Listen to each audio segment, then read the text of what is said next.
لە چوارچێوەی گۆڕانکاریە نێوخۆییەکان و پێکێنانەوەی ئۆرگانەکانی کۆمەڵی دادگەری کوردستان گۆڕانکاری لە پۆستی سکرتەی ڕێکخراوی خوشکانی ئیسلامی کرد. لە مەراسیمێکدا بەدرێ ئیسماعیل وەک سکرتێری نوێی ڕێکخراوی خوشکان لە شوێنی قومریە بەرزنجی دەست بەکار بوو. سکرتێری پێشوو هیوای سەرکەوتن بۆ ستافینێ دەخوازێت و پشتیوانی بۆ دەردەبڕێت. سکرتێری نوێش جەخل لە پەرەپێدانی توانا و چالاکیەکانی ڕێکخراوەکە دەکاتەوە.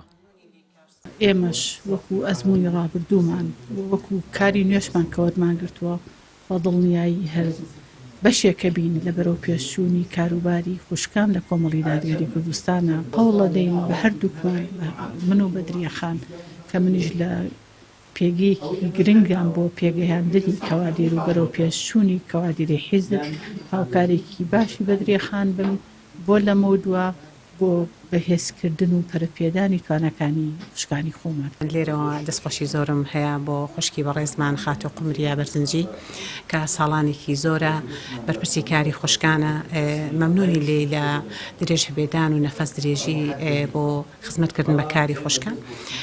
پێشووتر لێ بەهرەمەندون ئەوە ئومێدمان وایە لێ ئێستا بە دواوەش هەلەی بەهرەمەند دەبین.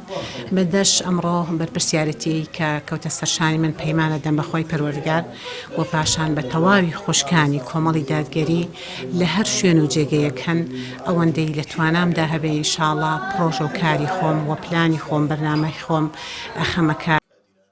لیژنەی ڕاستپێدراوی سەرکردایەتی بۆ پێکێنانی ئۆرگانەکانیش دەڵێن ئەم هەنگاوانە لە چوارچێوەی گۆڕانکاریەکانی کۆمەڵی دادگەریە.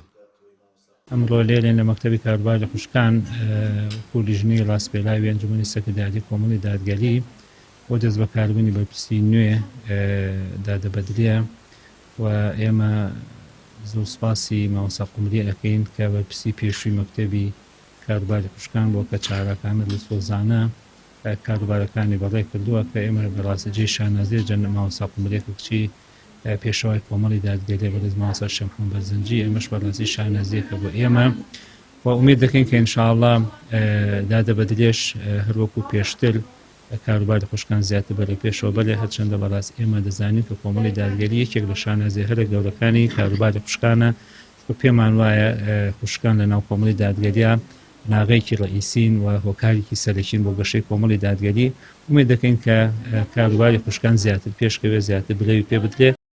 دوا بەدوای بەستنی پێنجەمین کۆنگرەی لە 19 و 20 تەمووزی مانگی حوتی ئەم ساڵ و دوایین کۆبوونەوەی سەرکردایەتی کۆمەڵی دادگەری کوردستان گۆڕانکاری لە پۆستی سکرتەی ڕێکخراوی خوشکانیشدا کرد.